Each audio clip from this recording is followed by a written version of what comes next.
Fala, gurizadinha, tudo certo com vocês? Segunda-feira, dia de chegar aqui neste canal, mais uma edição do Suba do Banquinho, o quadro no qual toda sexta-feira de manhã eu abro caixinha de perguntas lá na outra rede social, o @Tati Mantovani lá no Instagram, vocês mandam as perguntas de vocês e na segunda-feira, mais ou menos, meio-dia horário de Brasília, chega aqui para vocês as respostas no Suba do Banquinho. Dessa vez, quem sobe no banquinho são vocês e não sou eu. Antes de mais nada, se você está por aqui e ainda não está inscrito no canal, se inscrevam para ajudar este humilde canal a crescer, deixa aquele like no vídeo e, claro, os comentários de vocês por aqui. Não vale nos comentários mandar pergunta, porque pergunta é só na sexta-feira de manhã, lá no @Tati Mantovani. Recebi de novo muitas perguntas, muito obrigado por todo mundo que mandou. Não vou conseguir responder todo mundo, até porque eu não quero que esse vídeo fique enorme. Então, na próxima sexta-feira, se eu ainda não respondi a tua pergunta, vai lá no @Tati Mantovani, na caixinha de perguntas nos stories do Instagram e manda de novo a tua pergunta, que em algum momento eu vou responder.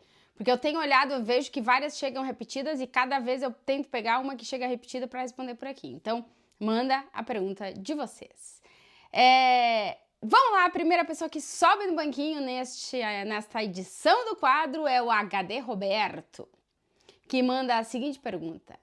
Tati, você precisaria do banquinho para entrevistar o Soteldo? E ele já manda aquele emoji da risada.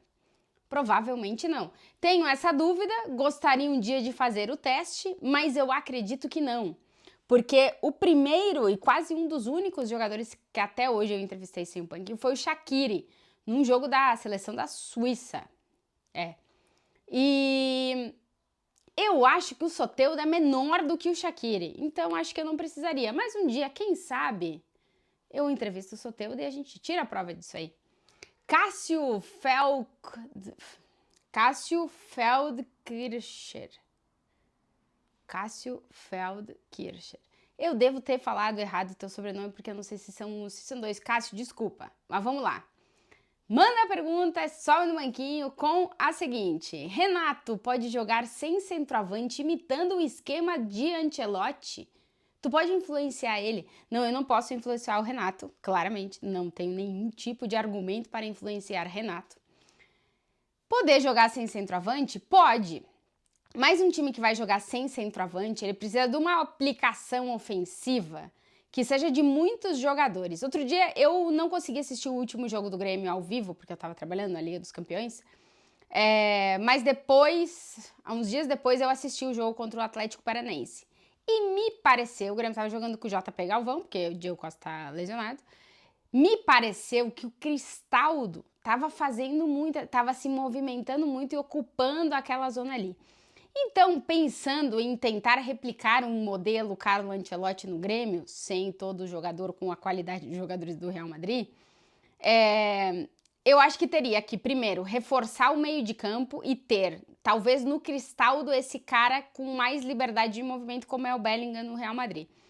O ponto é que eu acho que os pontas do Grêmio, diferente dos pontas do Real Madrid, o Vinícius e o Rodrigo estão dando um passo na frente na questão da evolução dentro do jogo deles. Eles já não são aqueles pontas fixos que ficam pegados às laterais do campo para alimentar o 9, porque esse cara não existe.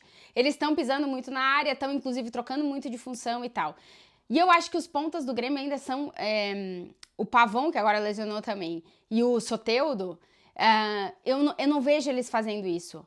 Eu acho que teria que ser uma mudança, assim, muito grande. Não é impossível fazer, mas eu acho que precisaria de mais comprometimento, de muita coisa dentro da marcação e também da criação e do entendimento da função de cada um para dar certo, né? No Real Madrid deu certo, primeiro porque os caras têm muita qualidade, assim, tanto os meio-campistas como os atacantes são uma coisa um pouco fora da curva, né? E aí, por isso deu certo, porque o Ancelotti conseguiu fazer um encaixe e alguns têm que abdicar de coisas que gostam de fazer para fazer as coisas que não gostam. É difícil. Eu acho que até teria jogadores para a gente tentar replicar. Eu não sei se funcionaria, mas eu acho que poderia se pensar em. Mas eu não acho que o ataque seja o problema do Grêmio. Eu acho que o Grêmio tem que resolver o problema defensivo. Esse que é o meu ponto. Aí realmente eu tenho dúvidas de como é que o Renato vai conseguir para resolver o problema defensivo. Talvez com chegada de jogadores, está chegando esse que jogou no Inter, né? Agora vamos ver, não sei, não tenho nem ideia como é que ele vai chegar no Grêmio. Eu tô gravando esse vídeo antes da rodada do Campeonato Brasileiro do fim de semana, então eu também não sei quem é que joga, quem é que não joga, como é que vai ser. Mas, assim, eu acho que primeiro tem que resolver a defesa pra depois a gente pensar no ataque. Murka, não sei se é assim o teu nome, desculpa se eu falei errado, sobe no banquinho e manda: se você pudesse se descrever em uma palavra, qual seria? Baixinho. Eu acho que não tem outra. Não, acho que descrever pessoas em uma palavra é muito complicado, porque somos seres humanos bastante complexos, né? E vamos mudando depois, com o passar do tempo, com a evolução própria, interior e exterior. Então, uma coisa que é difícil de mudar na minha pessoa é a questão da altura, né? Então, uma descrição em relação à minha pessoa que ela começou quando eu nasci e provavelmente vai durar até que o meu corpo aguentar neste planeta, vai ser baixinha. Então, eu fico com essa descrição. Leonardo Cardoso 378, sobe no banquinho e manda: oi, Tati, tudo bem? Tudo? O que é esse urso subindo na árvore no escudo do Atlético de Madrid? Então, é o símbolo de Madrid. É o osso e o madronho. O madronho, que é aquela arvorezinha, é uma árvore característica de Madrid. E aí, eu não sei a explicação exata, eu posso estar falando besteira, mas tem a questão de que tinha ursos na época, que inventaram isso, eu não sei se é exatamente em que lugar. E aí se criou o quê? O símbolo de Madrid é o osso com o madronho. O osso é o urso, o madronho é a árvore. Inclusive, na Praça de Sol, no centro de Madrid, tem uma estátua do osso e o madronho. Eu queria ter pesquisado e esqueci, para te explicar direitinho o porquê do urso e o porquê da árvore. Mas a árvore chama madronho porque é uma árvore característica daqui. O do urso eu fico te devendo essa explicação mais específica, porque realmente esqueci de olhar antes de gravar o vídeo e aí errei. Mas enfim, é o símbolo de Madrid, por isso que tá na camisa do Atlético de Madrid. Inclusive, agora acabei de lembrar que eu fiquei devendo uma pergunta para montar um 11 que eu entrevistei, que também esqueci de fazer para esse Suba no Banquinho. Peço desculpa a quem mandou, vou tentar pro próximo. Tenho que me lembrar, vou ter que anotar em algum lugar, porque a gente vai ficando velho e vai esquecendo, só anotar que resolve. Enfim, farei isso aí. Rubens.Ferreira, tem uns que mandam perguntas de literatura e rock and roll, adoro, podem mandar essas aleatoriedades que estamos aí para responder. Qual o top 10 de banda de rock internacional? Eu odeio fazer esses tops de banda, porque eu tenho muito mais banda que lugar para colocar, e aí fica complicado.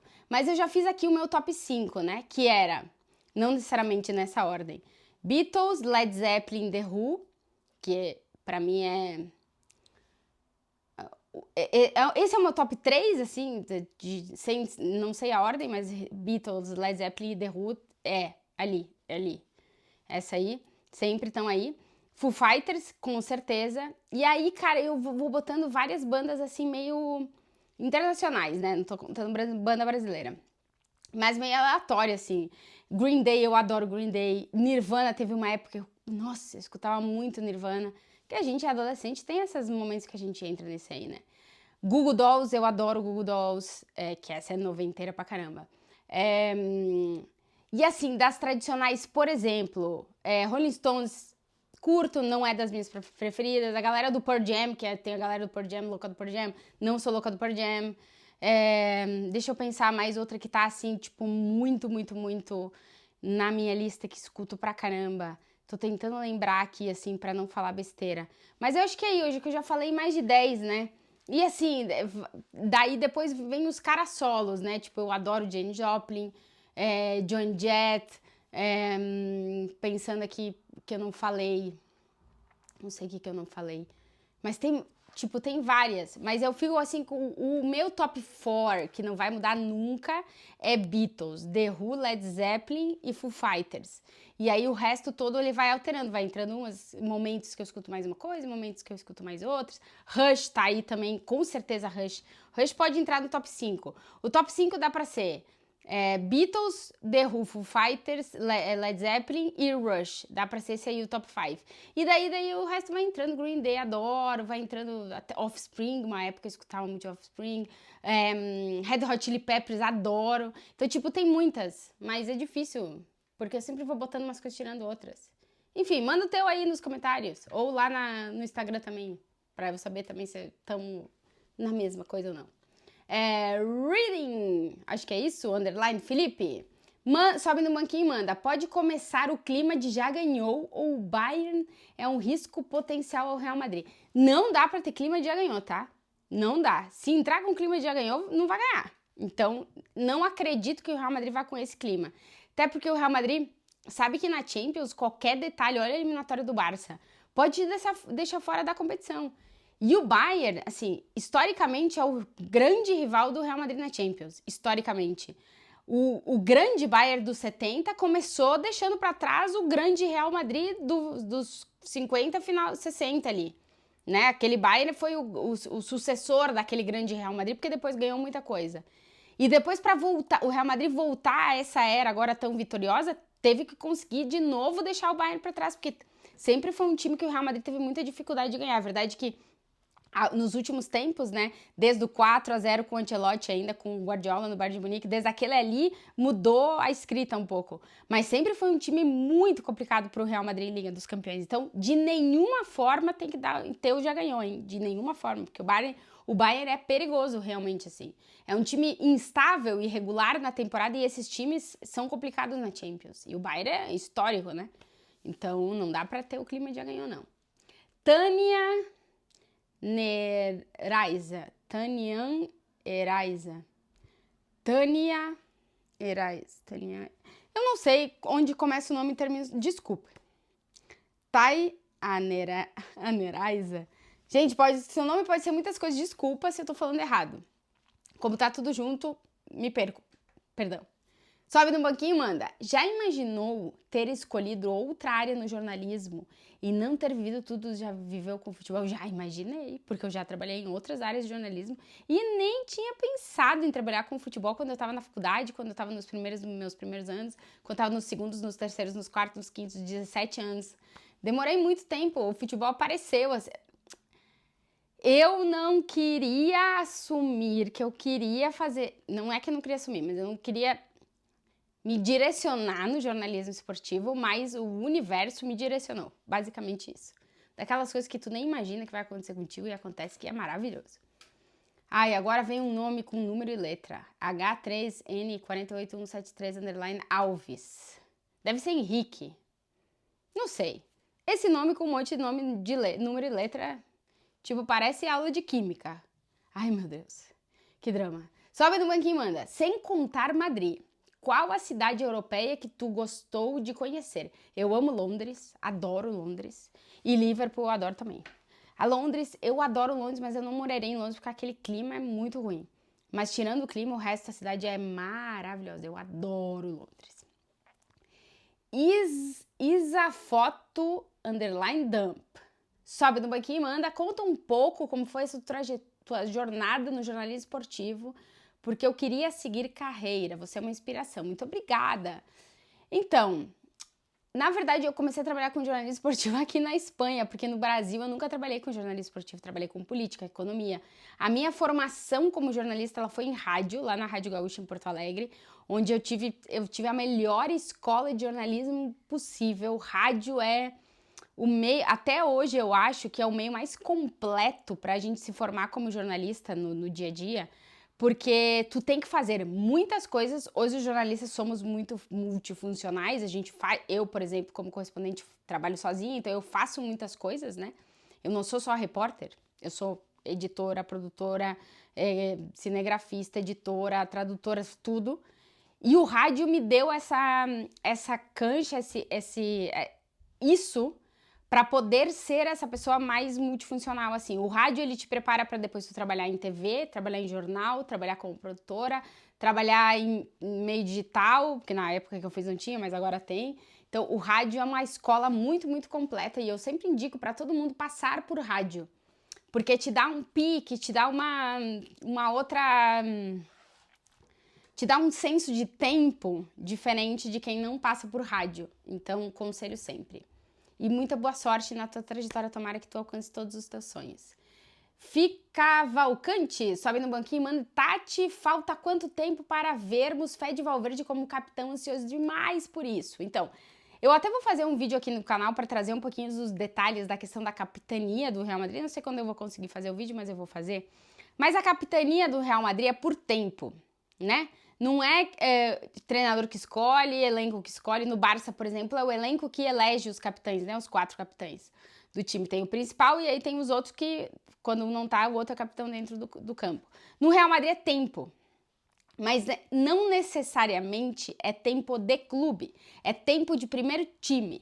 Por exemplo, se não o Nacho, que tem 23 anos de Real Madrid, já seria o capitão do Real Madrid há muito tempo. Mas não é tempo de clube, é tempo de primeiro time, equipe principal.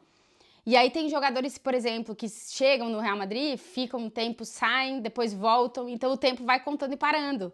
Então, não necessariamente, tipo, o cara foi contratado em 2012, mas aí ele saiu, não sei o que, foi emprestado, por exemplo, o caso do Dani Ceballos, que foi emprestado pro Arsenal, que rodou, né?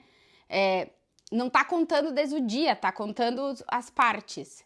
E o Fede Valverde, como o Vini Júnior e o Rodrigo daqui a pouquinho também, estão na lista para chegar aí, né? E eu sempre, quando eu entrevisto o Fede Valverde, eu falo realmente que ele, futuro capitão do Real Madrid, porque o Fede, ele já falou muitas vezes que ele tem essa intenção de ser capitão do Real Madrid. E pra mim, assim, na questão da liderança e também da postura e tal, ele é muito sucessor do Casemiro. O Casemiro não chegou a usar a braçadeira de capitão do Real Madrid porque ele saiu antes de chegar o momento dele. Hoje ele seria capitão, mas ele saiu antes. E pra mim o Fede é muito sucessor, assim, do Casemiro nesse ponto, então por isso que eu sempre digo que ele é o futuro capitão do Real Madrid, porque eu acho que todos eles são muito líderes, né? Os caras que chegam, assim, o Real Madrid ensina a todos quase serem líderes, por isso que quando chega o momento da capitania, quase todos eles estão preparados pra dar entrevista, pra assumir responsabilidade, pra dar, tipo, dar cara mesmo, eles são assim.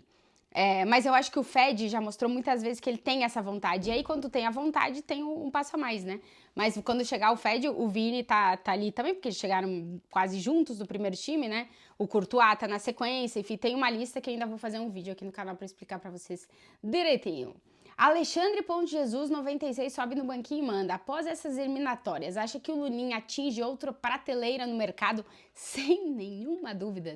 Eu tava dando uma olhada em qual time, em qual clube o Lunin não seria o goleiro titular hoje? No Real Madrid, evidentemente. Acho que no Liverpool, que tem o Alisson, no City, porque tem o Ederson e tem uma forma muito específica de jogar, né? O goleiro do City tal. Mas assim, quase em todos os clubes do mundo. O Ter Stegen talvez não seria, o Neuer também no Bayern talvez não seria. Mas tem muitos times de elite que hoje o Lunin seria goleiro titular absoluto desses clubes. Então, o valor dele no mercado hoje é um troço absurdo, assim, porque ele é um goleiro que tá mostrando ser um cara muito seguro, né? Pelo menos até aqui, até essas quartas de final da Champions e a La Liga que ele tá fazendo e competições de... Ele tem se mostrado muito seguro e a segurança é muito importante para goleiro. Gabri Cevei, sobe no banquinho e manda. Se tu fosse montar uma banda... Eu adorei essa pergunta. Se tu fosse montar uma banda perfeita, quem você escolheria? Só vale mulheres. E foi difícil, tá, ô Gabri, de eu conseguir montar, porque eu tinha muito mais mulher pra colocar na minha banda do que as que eu coloquei. Mas enfim, eu também fui por uma lógica de instrumento, né? Então, vou começar com ela, que é a minha baterista preferida ever, Cindy Blackman, na bateria. Baterista do Lenny Kravitz. Ela é maravilhosa, ela é muito, muito boa. Seria a minha baterista. Depois, no baixo, eu não tenho tanto conhecimento, assim, de baixistas em geral, nem mulheres nem homens, assim, não é um instrumento que eu preste muita atenção, apesar de ser primeiro mão da bateria, então eu não tenho muita informação. Aí eu fui atrás de pesquisar, né, tipo, pô, vou dar uma olhada nas mulheres baixistas. E, cara, Suzy 4, caramba, nos anos 70, ela tocando baixo, surreal, minha baixista. Na guitarra, a minha preferida, Joan Jett, na guitarra. Nossa senhora, com aquela guitarra branca. Nossa senhora, Joan Jett.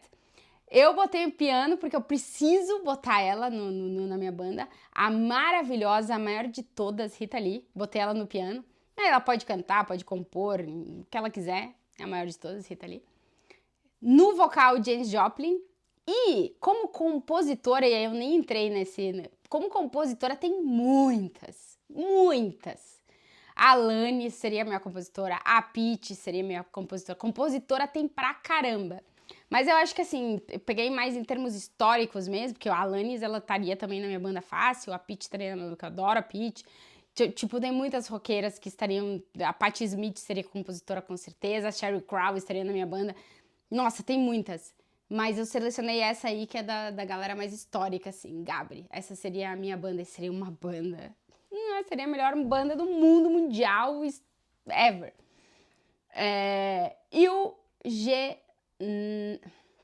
Eugner. Não sei pronunciar o teu nome, desculpa. Tati, te perguntaram do Grêmio nas ruas aí por estar de camisa tricolor? Tem uma história recente engraçada. Geralmente as pessoas, chama a atenção das pessoas a camisa do Grêmio a tricolor, porque ela é muito bonita, né? Já me pararam na rua aqui, perguntar que time é esse, porque a camisa é bonita. Já aconteceu, assim, e de amigos também que não conheciam e tal. Mas outro dia eu fui na academia, e eu cheguei na academia, tava saindo, e eu tava com a camisa do Grêmio, a azul celeste. Uma das camisas que eu tenho azul celeste, em homenagem ao Uruguai, que eu tenho várias. Tem uma, inclusive, do Soares, que eu comprei. E aí um cara chegou e falou, um espanhol, chegou e falou assim, cara, bonita essa tua camisa do Grêmio. E eu, como tu sabe que essa camisa é do Grêmio? Porque não era nem a tricolor, né? E ele, é porque eu morei no Brasil e eu sou vascaíno. E eu, caraca, um espanhol vascaíno que morou no Brasil e conheceu a minha camisa do Grêmio. Então as pessoas conhecem, assim, e quando eu vou com a tricolor, as pessoas vêm perguntar, porque realmente é a tricolor. É a camisa mais bonita do mundo. Vitor Underline Ma 25, sobe no banquinho e manda, Tati, você prefere ler livros em qual idioma? E para a legenda de filmes, espanhol ou português? Então, eu não sou a louca do cinema e série. Séries eu até assisto alguma, mas também não sou enlouquecida nem de filme nem de série. Eu prefiro ler do que ver filme e série. Mas filme e série pra mim tanto faz, português e espanhol. Se eu boto legenda, também tem eu boto em inglês pra ir treinando meu ouvido também em inglês. Então, tanto faz, qualquer uma legenda. E livro também. O bom de conseguir, de ter uma fluência nos dois, né, espanhol e português principalmente, tanto faz. E às vezes tem alguns livros que são escritos em outras línguas, japonês, norueguês, sei lá, que a gente às vezes não tem acesso em português, mas tem em espanhol. E acontece o contrário também, alguns livros que são traduzidos por português e não por espanhol. Então eu tenho mais possibilidades de livros pelas duas, mas eu leio tranquilamente nas duas, assim, não tenho uma preferida ou não. Tanto faz, assim, porque tem tradutores espanhóis também muito bons, tradutores portugueses brasileiros e geralmente são bons. E eu tenho como muito livro de Portugal também. Já me acostumei a ler em português de Portugal também. Porque como tá aqui perto e tem mais acesso, né? Então, também isso. Luísa Underline Portela sobe no banquinho e manda, Tati, você acha que o Real Madrid melhorou defensivamente com o 4-4-2? Então, Luísa, o Real Madrid é um time muito camaleônico em relação a sistema, né? Não dá nem pra dizer que tá jogando no 4-4-2, agora mesmo. Agora mesmo tá jogando no 4-2-3-1, que é a linha de 4, dois volantes, o Kroos e o Camavinga, o Kroos e o Tchouaméni, o Kroos e o Valverde até. Valverde menos, mas o Kroos e o Camavinga, o Kroos e o Tchouaméni, ou até o Tchouaméni e o Camavinga. E Valverde, Bellingham no meio, Rodrigo na esquerda e Vini como uma referência. Então até já mudou. Em relação a sistema, o Real Madrid é um time muito camaleônico. Mas eu acho que o fato de ter mais um meio-campista, porque o 4-3-3, obrigatoriamente, teoria, tu tem 3 atacantes, e no 4-4-2, no 4-2-3-1 e nos outros esquemas, tu acaba tendo um meio-campista, faz com que o Real Madrid tenha mais pernas. E tendo mais pernas para as transições, que o Real Madrid é muito bom, tanto ofensiva como defensiva, colabora. E aí eu acho que o time acaba melhorando defensivamente, porque tem mais gente para fazer a cobertura quando o Real Madrid está sendo atacado, com um meio-campista a mais. Fora que o Rodrigo e o Vinícius defensivamente estão fazendo uma muito boa temporada. Contra o City eles fizeram um trabalho defensivo absurdo. E eu acho que o Ancelotti até falou na prévia do El Clássico sobre a questão do comprometimento, né? Que todos os jogadores estão comprometidos com o que ele pede. E isso tem feito que o Real Madrid tenha conseguido defender, principalmente contra adversários que ficam mais com a bola e tal, que jogam de uma maneira de mais posse, né? Muito bem, com o Girona foi muito bem, com o Girona conseguiu atacar mais, mas com o City o trabalho defensivo foi absurdo de todo mundo. Bruno Careca sempre manda perguntas muito engenhosas, muito obrigada, curto muito as tuas perguntas, Bruno. Sobe no banquinho e manda, se você fosse técnica e recebesse um cara que veio do rival, tipo Figo no Real, qual papo daria a ele? Se vem do Real, do rival conquista a torcida, de alguma forma, assim, de uma forma... Se o teu objetivo é te manter bem com as duas torcidas, aí tu tem um problema, porque se tu não é o Ronaldo Fenômeno, é quase impossível disso acontecer, né? Porque eu acho que a única pessoa no planeta Terra que a torcida do Barça não tem ódio, a torcida do Real Madrid tem amor, a torcida do Barça não tem ódio, a torcida do Milan e da Inter tem amor, a do Milan não tem ódio, é o Ronaldo Fenômeno, mas isso é muito difícil de acontecer. Então, se eu fosse técnica, eu falei, ó, tu quer ganhar essa torcida, o que tu quer fazer com a torcida rival? Tu quer que eles te ignorem, tu quer ser dessa aqui, então compra essa briga aí, mas tu vai ter que ganhar a torcida. Assim, o time no qual tu chegou depois de sair, por exemplo, vai acontecer agora com o jogador do o Edenilson, né, que era do Inter e vai pro Grêmio. Assim, provavelmente a torcida do Grêmio, se ele fizer bons jogos e tal, vai comprar a ideia. Agora, a torcida do Inter, provavelmente ele não vai manter relação com eles. Tem vários jogadores que trocaram Grêmio por Inter e Inter por Grêmio, que assim, a torcida do Grêmio já era, a torcida do Inter também. Então depende muito também do jogador, né? O Figo, a torcida do Barça não pode ver o Figo. E a torcida do Real Madrid ficou com carinho depois de ele ter trocado um outro. Agora, Fenômeno só tem um, né, gente? A história do Fenômeno é absurda. Mel Cortelassi, sobe no banquinho e manda, Tati, o que você mais gosta da sua profissão? Eu gosto de muitas coisas. Sabe o que é mais legal? O frio na barriga. Porque a gente fica com frio na barriga muitas vezes, o tempo inteiro, porque é uma profissão que tu tá muito exposto, né? Assim, tudo que tu for falar, tudo que tu for fazer, tu faz perguntas em coletivas, tu entrevista pessoas, a gente está muito exposto.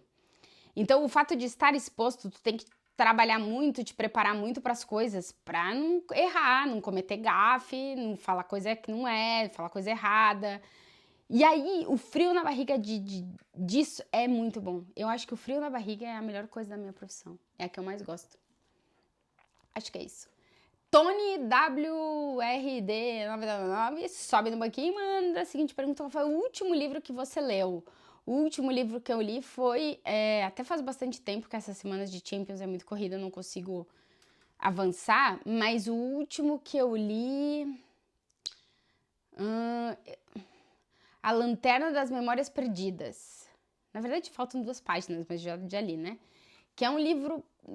Eu tenho lido livros um pouco mais pesados, no sentido de fazer reflexões mais profundas, e aí livrozinhos mais tranquilos. E esse Lanterna das Memórias Perdidas é um livro muito legal, assim, para transição de livros mais fortes para livros menos fortes. É um livro bem legal. Eu tô gostando de ler, tá? Tô terminando, faltam 3, 4 páginas, já hoje termino de ler. O Pablo Peralta sobe no banquinho e manda, Tati, poderia contar um pouco mais sobre o teu trabalho na imprensa gaúcha? Então, eu me formei na PUC do Rio Grande do Sul. Quando eu tava na faculdade ainda, eu trabalhei numa assessoria de imprensa, primeiro, foi o meu primeiro trabalho, assim, mais na área de jornalismo. Depois eu trabalhei no Jornal do Comércio, caderno de logística, olha a minha pessoa fazendo caderno de logística. Mas eu aprendi muito, tanto na assessoria como no Jornal do Comércio. E depois eu já fui pra Rádio Gaúcha. Na Rádio Gaúcha eu fiz tipo tudo. Eu era produtora, produzi todos os programas. Tudo de jornalismo, não trabalhei com esporte. Mas também fiz um espetáculo no esporte, mas não trabalhei assim firme no esporte. Fiz muita cobertura de eleição, fiz cobertura de tragédias, fiz cobertura... Eu produzi muitos programas de debate, programas de dia a dia, magazines de verão, enfim, muita coisa. Então eu tive uma formação na Rádio Gaúcha super ampla, assim, que me deu... Eu acho que me deu ferramentas para eu poder estar aqui hoje, assim, né? A minha base da formação toda, ela é na Rádio Gaúcha, foram muitos anos. Acho que foram 6 anos ou assim. Trabalhei de madrugada, trabalhei de manhã, trabalhei de tarde, trabalhei de noite, trabalhei no inverno, no verão, fazendo programa na praia. Nossa, de tudo que é coisa. E foi realmente um momento fundamental, assim, para realmente eu chegar aqui hoje. Se eu não tivesse passado pela Gaúcha, eu não teria chegado aqui hoje. Mas com futebol não trabalhei lá no Rio Grande do Sul. O Odavisão 96 sobe no banquinho e manda a seguinte pergunta: por que o Grêmio? Provavelmente é culpa do meu pai. Porque quando eu era muito pequena, meu pai... Eu sou a primeira filha dos meus pais. E depois tem um irmão que é mais novo. E meu pai assistia muito futebol até hoje. Ele vai lá na minha casa, tem futebol na TV. E a minha mãe também gosta. Ela presta um pouco menos de atenção, mas ela gosta também. E aí o meu pai tava sentado no sofá, tipo, vendo futebol, e eu tava lá com ele. E eu não lembro o primeiro jogo que eu assisti, mas eu assistia. Eu achava que no máximo aquele verde quando eu era criança. Depois eu fui começando a entender o que que era e me apaixonei, assim. E o Grêmio, porque meu pai é muito gremista, e na minha casa todo mundo é muito gremista, e o Grêmio veio e ficou, e já não sei o que que é a vida sem o Grêmio. Basicamente isso. Acho que é a história de quase todo mundo, né? Mas tem gente que não, né? Mas quase todo mundo acho que alguém te ensina ou te coloca e tu vai, fica, vai e foi, né? É uma herança de família. Matheus SR93 sobe no banquinho e manda: bom dia, Tati. Aí em Madrid, qual o sentimento em relação à saída ou renovação do Modric? Então, a decisão é dele, né? Assim, eu não sei até que ponto o Real Madrid realmente fez uma oferta de renovação válida e tal, mas a decisão é assim, o papel do Modric, ele tá mudando porque a gente tá vendo o Real Madrid no processo final de transição de uma geração para outra, né? E é normal que um cara de 38, 39 anos, ele acabe perdendo espaço para um cara de 20, 20 e poucos anos que tá chegando, porque o futebol, ele cada vez é mais rápido, cada vez é mais físico, mas a qualidade do Modric é um troço absurdo. Ele já não tem, eu acho, ele não consegue aguentar todos os jogos 90 minutos, que eu acho que é normal, por o ritmo, por, enfim, o desgaste que tem. As temporadas são longas, é muito jogo cada 3 dias e tal. Mas quando ele entra, ele tem uma capacidade de mudar os jogos absurda, porque a qualidade que o Modric tem é incrível, assim. É um dos maiores meio-campistas que a gente viu jogar, assim, não tem isso. Mas, claro, ele vai perdendo espaço, como todo mundo, né? Assim, a gente vai ficando mais velho e vai chegando alguém que vai ocupando, não o teu lugar, mas as coisas vão mudando e o Modric é de um futebol que era mais pra ele, né? Hoje o futebol é mais rápido, os meios-campistas costumam ser caras muito velozes e tal. E o estilo de jogo do Real Madrid também é isso, né? Então eu acho que vai ser, assim, essa temporada, ele tá sendo reverenciado pelo Bernabéu, ele já acontecia isso, mas a galera tá assim, que cara, tá sendo um privilégio ver os minutos que o Modric tá jogando. Então a galera tá no Bernabéu, em outros estádios da Espanha também, a galera tem aplaudido muito ele. Porque se não for essa temporada próxima, não tá muito longe dele ou dar um passo para um futebol, por exemplo, como eu falava aqui nos vídeos que eu gravei do Suárez no final do ano, para um futebol menos exigente para um cara que vai fazer 39 anos em setembro, né? E tipo, o Modric já ganhou tudo, né? Então, e é incrível a fome e a vontade que ele tem ainda de ganhar, né? Tomara que essa geração do Real Madrid tenha realmente adquirido, e eu acho que adquiriu essa gana e ambição constante dessa última geração, que era absurda, né? Mas é isso, a sensação é essa, assim, meio que de tá terminando, vamos aproveitar o que resta, mas a realidade é que tá terminando, assim. O Carvalho subiu no banquinho e mandou uma pergunta que eu não sei te responder, Carvalho. Carne de capivara no molho branco tem vitamina B12? Eu não sei se a carne de capivara tem vitamina B12, se o molho branco tem, se o molho tem. Não sei te responder isso aí. Se alguém souber, manda nos comentários. Duarn Brum sobe no banquinho e manda: se fosse obrigada a trocar um jogador do Grêmio por um jogador do Inter, qual seria Colorado aqui? Que legal que tem Colorado aqui. Então, eu acho que eu trocaria o goleiro, que os goleiros do Grêmio agora trocou o goleiro, outro goleiro, o Grêmio não tá com o negócio do goleiro. Mas assim, a galera me perguntou quando ele tava indo pro Inter, eu falei, se fisicamente ele estiver bem, ai, madre minha. O Fernando é um grandíssimo jogador. Assim, a etapa dele no Sevilha era um Sevilha com e um Sevilha sem o Fernando. É verdade que ele já tá mais velho, é normal, todo mundo fica mais velho, mas a qualidade do Fernando é absurda. Então eu acho que, imagina a gente jogar com Vila Sante e Fernando, seria sacanagem. Acho que é isso aí. Mas e aí, pra trocar, não sei, qualquer um. Tirando o Vila Sante, que é o meu preferido. Não sei se outro do meio de campo ali, não sei. Mas enfim, o Fernando eu gostaria, porque é muito bom jogador. Se ele estiver fisicamente bem, é muito bom jogador. Nath Flores 01 sobe do banquinho e manda a seguinte pergunta: qual time brasileiro você torce e qual é o europeu? O brasileiro é o Grêmio e o europeu é o Grêmio também. Mundo Madridista sobe do banquinho e manda: seria uma surpresa o Real Madrid ganhar a Liga dos Campeões com todos os desfalques que teve e ainda tem na temporada? Eu não sei se seria uma surpresa, mas seria uma temporada incrível do Real Madrid, né? Porque assim, dos 23, 17 já passaram pelo departamento médico na temporada. O Real Madrid chegou a disputar momentos importantes da temporada com 8, 9 jogadores no departamento médico, sendo que 7, 8 eram titulares. Realmente teve momentos bem difíceis. O Real Madrid enfrentou o Girona, que naquele então era o segundo colocado do Campeonato Espanhol, sem zagueiro. Realmente, assim, o milagre do Ancelotti de conseguir convencer jogadores que nunca tinham jogado em posições a jogar em posições nessa temporada foi incrível para que o time continuasse competindo, né? Então, eu não sei se seria uma surpresa, mas seria incrível, sem nenhuma dúvida. Yasmin Yendras. Eu acho que esse é o nome dela que tá ao contrário. Sobe no banquinho e manda. O que você diria, Tati, para alguém que quer ser jornalista esportiva também? Vai lá, faça e aconteça.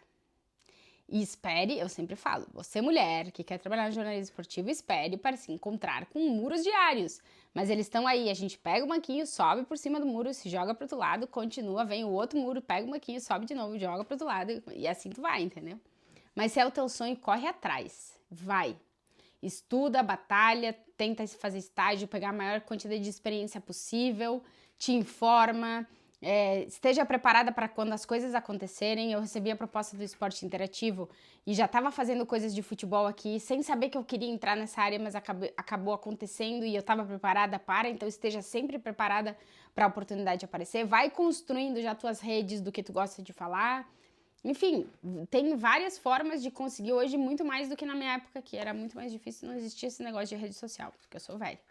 A Andinha, _012, sobe no banquinho e manda. Quanto custa, em média, os ingressos para assistir jogos no Bernabéu? Primeiro que tá super difícil comprar ingresso pro jogo no Bernabéu. Eu tenho recebido muitas mensagens. Já fiz um vídeo aqui no canal explicando como faz para comprar. A única forma segura é o site do Real Madrid.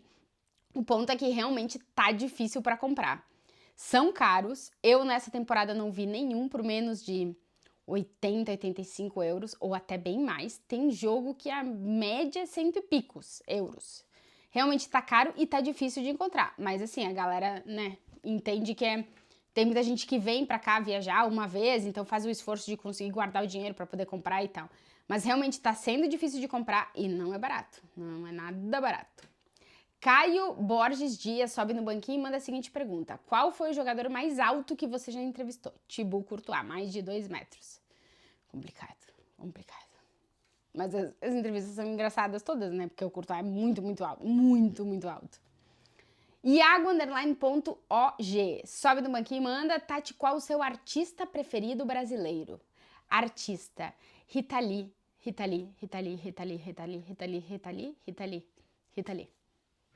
Amo a Rita Lee. Ana Neves M. Sobe no banquinho e manda. Como você tomou a decisão de ser correspondente? Teve uma virada de chave? Não teve chave, não teve virada, não teve nada. Eu não sabia que eu queria ser correspondente. Eu já estava morando aqui em Madrid, trabalhando com outras coisas que não eram futebol, mas minhas redes já estavam todas muito falando de futebol espanhol. Eu tinha um blog na época. Tava fazendo matérias para veículos brasileiros que precisavam coisas sobre futebol espanhol, já estava escrevendo para Placar, estava fazendo matéria para rádio, coisa de televisão, e televisão até menos, era mais rádio e jornal mesmo, que eu escrevia reportagens e coisas de futebol espanhol já. E aí, o Esporte Interativo na época estava procurando uma pessoa em Madrid que já tivesse pelo menos algum acesso, né, a saber como funcionam os clubes e tal. Eu já tinha feito matérias do Atlético, coisas do Real Madrid, já tinha mais ou menos uma ideia. E aí me contrataram, mas assim, eu não planejei isso na minha vida, mas aconteceu, e ainda bem, porque hoje eu gosto muito de fazer o que eu faço. Gleidson Ávila, sobe no banquinho e manda a seguinte pergunta, que vai ser a última deste Suba no Banquinho. Qual o jogador mais resenha que você entrevistou? Então, os tops resenhas, porque foram muitas entrevistas e tal, o Marcelo e o Casemiro. E o Casemiro é um cara sério, né? Então, o Marcelo. Não, o Marcelo tem histórias maravilhosas. Uma vez a gente, no meio de uma entrevista, fugindo de um bicho que tava voando. Hoje eu cheguei para uma entrevista, o Marcelo chegou antes que eu para a posição da entrevista, teve que esperar eu montar a câmera, subir no banco. Enfim, tem altas histórias, mas o Marcelo foi o primeiro, assim, e é um cara muito resenha. Então, eu sempre digo que é o Marcelo, mas resenha é o Marcelo. O Casemiro também entrevistei muitas vezes, mas o Caso é um cara sério, né? Mas ele também curtia a gente montar uma resenha também. Mas o Marcelo é resenha pura, né? Então, Marcelo, sem nenhuma dúvida. Gente, essa foi mais uma edição do Suba no Banquinho. Próxima sexta-feira de manhã, abro caixinha de perguntas lá no @TatiMantovani no Instagram. Mandem as suas perguntas. Na próxima segunda-feira, que nem hoje, mais ou menos meio-dia horário de Brasília, está no ar o Suba no Banquinho pra vocês. Claro que na semana que vem vai chegar muita pergunta de Liga dos Campeões. Mas também em prévia de Champions eu também costumo gravar um vídeo assim depois das entrevistas coletivas e tudo para trazer as informações completas para vocês. E essa semana seguiremos por aqui com vídeos informativos e jogo, pós-jogo e aquela coisa toda. Beleza? Quem ainda não se inscreveu, se inscrevam aqui no canal, deixa aquele like no vídeo, claro, os comentários por aqui. Eu volto com o Suba no Banquinho na próxima segunda-feira e durante a semana mais vídeos para vocês. Um beijo.